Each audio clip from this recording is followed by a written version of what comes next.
So how's everybody doing this evening? Fine. Very good. Yeah, good. That's what we like to hear. My name is David Wolfsrode. I'm a Native American flute performer and an educator on the history of the Native American flute from the Shawnee Nation of Oklahoma.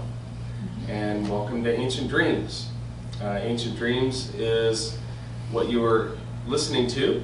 It's my newest CD, and it's just been nominated at the Native American Music Awards in 9 categories. So we're hoping that by mentioning it every night, it gives it a power, and that we actually win something this year. We came close last year, but we're hoping for a win this year. So we'll just keep our fingers crossed on that. Okay? All right.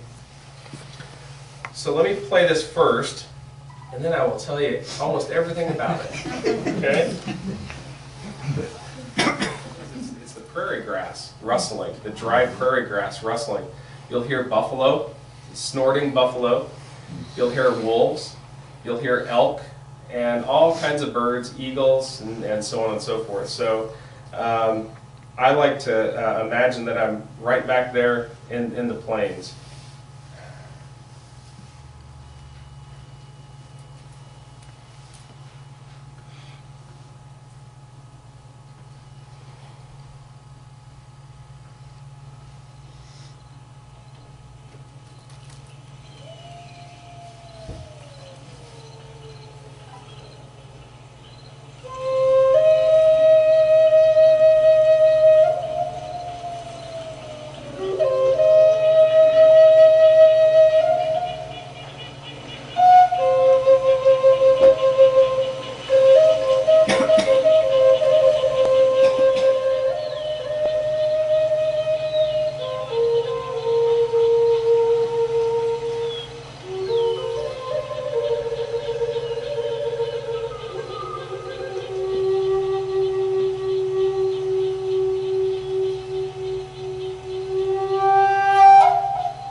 Thank you very much.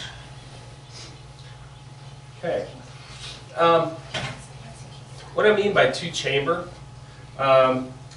is if you took this flute apart, how it's made on the inside are 2 separate chambers. From the mouthpiece here to where this leather is tied, it's hollow. Okay? And from where this leather is tied to this end, it's hollow. Okay? Now this little piece up here, it's tied on by this leather. And if you untie this leather, it'll fall off. This is called an effigy. And it has a very, very spiritual significance, which I may tap into here in a little bit. But its function is to pass air from this chamber to this chamber.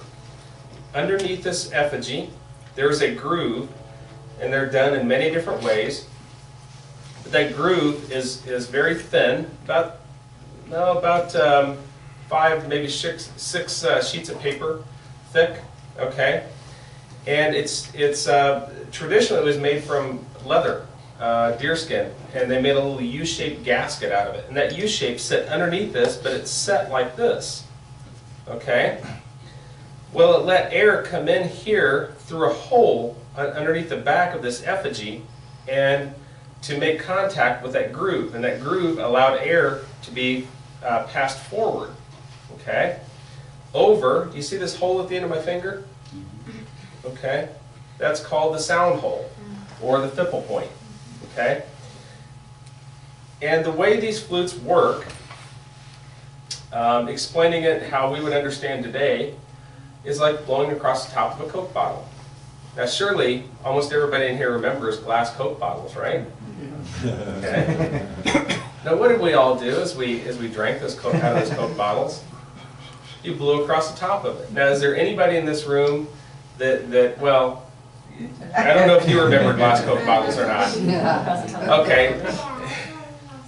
Okay. Is there anybody in here who's never blown across the top of a Coke bottle? Good, because if somebody raised their hand, I was going to call you a liar. Either that or you had a sheltered life. Same basic purposes. I want to explain to you how easy how simple this instrument is.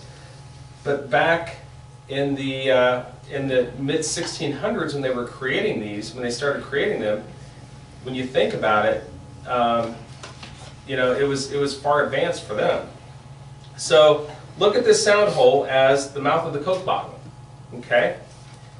And when we blow across that Coke bottle, when it makes that sound, it's telling us how much airspace there is from the lip of that Coke bottle to the liquid surface, okay? And as you take drinks out and you blow across it, does it get higher or lower?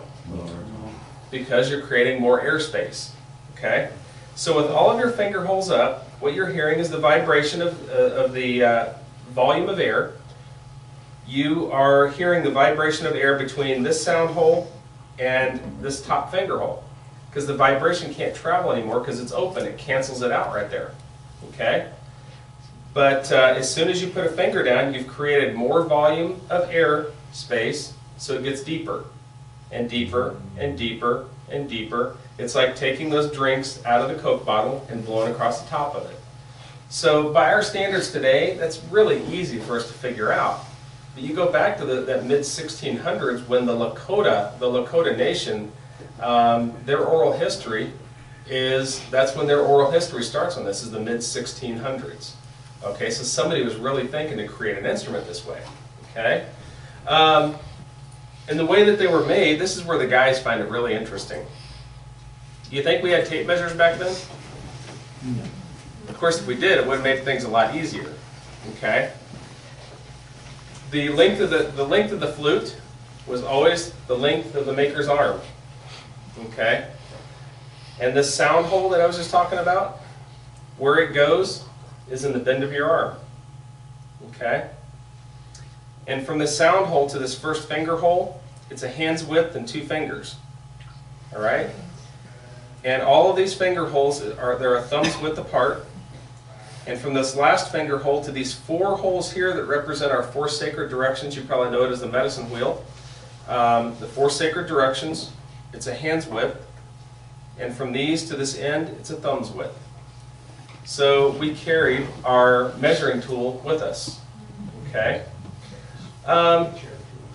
These flutes, there's many stories, but most of the history on these flutes come from the Lakota. And if you don't know what I mean when I say Plains nations, just to name a few, the Lakota, the Cheyenne, the Arapaho, the Blackfoot in Montana, the Plains Cree, and now in southern Canada, these are the nations we're talking about. All made the same kind of flutes, even over into the western Great Lakes. Okay? Does anybody know what these were originally used for? No? Recording. Yes, exactly. You've probably heard the Plains flutes called a courting flute or a love flute. It was one way for a young man to court a young lady.